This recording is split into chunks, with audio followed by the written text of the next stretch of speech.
పంటలు దెబ్బతింటున్నాయి. చెన్నూరు నియోజకవర్గంలో కురుస్తున్న వర్షాలకు వరి, పత్తి, మిర్చి పంటకు తీవ్ర నష్టం వాటిల్లుతుంది. చేతికొచ్చిన పంటలు కళ్ల ముందే నాశనం అవుతుంటే రైతులు ఆందోళన చెందుతున్నారు. గత నెలలో కురిసిన వర్షాలతో వరద ముంచెత్తి గోదావరి పరివాహక ప్రాంతంలో పత్తి పంటకు తీవ్ర నష్టం వాటిల్లింది.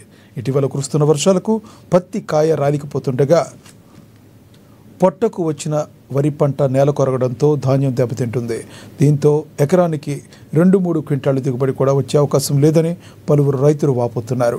వరి నేల కొరగడంతో ధాన్యం తాలూకు మారుతుందని, ఆశించిన ధర రాదని ఆవేదన వ్యక్తం చేస్తున్నారు. మంత్రి వివేక్ వెంకటస్వామి అధికారులను ఆదేశించి పంట నష్టాన్ని అంచనా వేసి రైతులకు నష్టపరిహారాన్ని అందించేలా చర్యలు తీసుకోవాలని రైతులు వేడుకుంటున్నారు.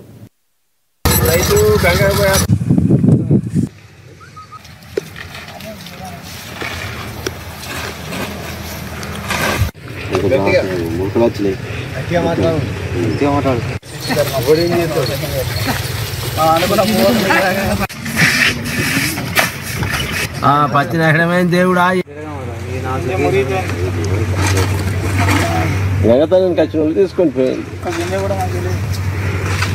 మాట్లాడదా నలుగురు నిలబడ్డారు, నువ్వు మాట్లాడు గట్టి.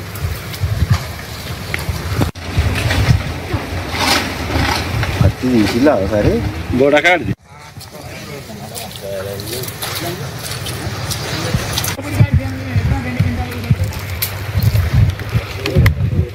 4 రోజులు ఉంది కురిసే వర్షం, భారీ వర్షం కారణంగా పత్తి అంతా ఇట్లా అయింది. మా గత నెల రోజుల కిందట గంగచ్చి ఇట్లా అయింది. నేను 15 ఎకరాలు పత్తి పెట్టిన. 15 ఎకరాలు పత్తి పెడితే అప్పుడు గంగచ్చి 8 ఎకరాలు మునిగింది. ఇంకా కడమది ఇప్పుడు వర్షం 4 రోజులు వర్షం కొట్టి ఈ పత్తి అంతా ఇట్లా అయింది. ప్రభుత్వమే ఆదుకోవాలని కోరుతున్నాను. ఈరోజు మంచిర్యాల జిల్లాలోనే 3-4 రోజులు వర్షాలు పడుతున్నాయి. పత్తి మన రైతులకు పత్తి చేతికొచ్చిన పంట చేతిలో లాస్ అయిపోయింది. వాళ్ళకు మొత్తం పత్తి అంతా ఖరాబ్ అయింది. మొత్తం అమ్ముకునే పరిస్థితి లేదు. మొత్తం పత్తి నీళ్లు వాడి మొత్తం మాడిపోయి కింద పడిపోతుంది.